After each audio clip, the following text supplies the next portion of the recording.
je ne suis pas inquiet pour l'avenir du Limousin de la grande région, puisque effectivement, déjà, le Limousin a signé un canton de plan État-région. Le Limousin a signé un document unique de programmation des fonds structurels européens, comme les autres régions composantes d'ailleurs. Donc, dans la période qui vient, déjà, il y a des engagements qui sont très forts et qui vont rester, puisqu'ils sont signés territorialement.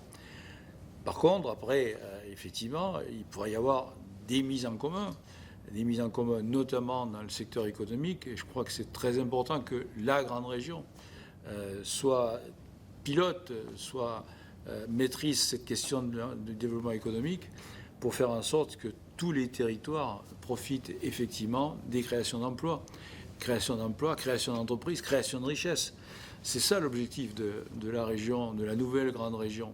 C'est ça qui va permettre effectivement aux territoires de se maintenir dans une situation complexe aujourd'hui et de faire en sorte que se maintiennent les services publics, que se maintiennent les lycées, que se maintiennent tout ce qui contribue à la vie des citoyens, parce qu'il y aura un développement économique et que ce développement économique est fondamental pour le maintien de l'organisation sociale.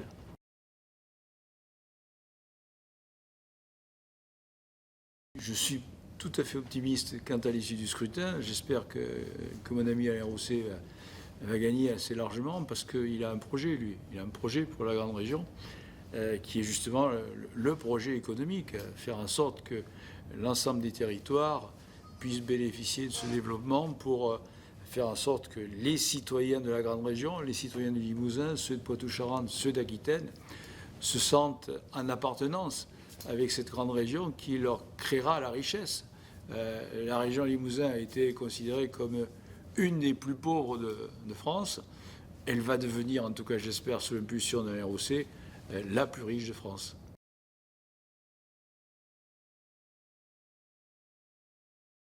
Oui, ben, il y en a plusieurs qui m'ont marqué, mais celui qui m'a marqué le plus, c'est la création d'Ilfomer, c'est-à-dire le centre de formation supérieure aux questions de la rééducation ou de la réadaptation, kinésithérapeute, ergothérapeute, orthophoniste, etc.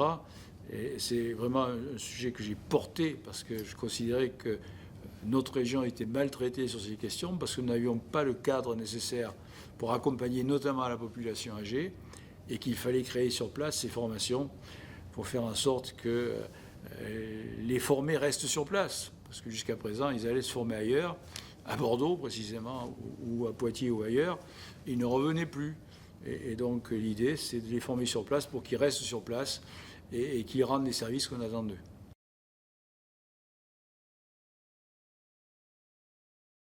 C'est ce qui fera aussi la force de cette nouvelle grande région, c'est-à-dire qu'elle pourra s'organiser à Bruxelles pour mener le lobbying nécessaire. Je fais souvent la comparaison avec d'autres régions européennes, je pense notamment à la Bavière, qui est d'ailleurs un des partenaires du Limousin, qui a une représentation à Bruxelles de 70 personnes, alors que nous, petite région de 750 000 habitants, nous n'avions pas les moyens d'avoir une représentation forte à Bruxelles. Ça sera le cas avec la nouvelle grande région et c'est important de saisir les opportunités européennes à Bruxelles parce qu'il y a souvent des appels d'offres qui passent et ces appels d'offres, il faut pouvoir y répondre, il faut pouvoir être au courant, il faut pouvoir y répondre. Il me semble que ce sera une nouvelle force de cette grande région.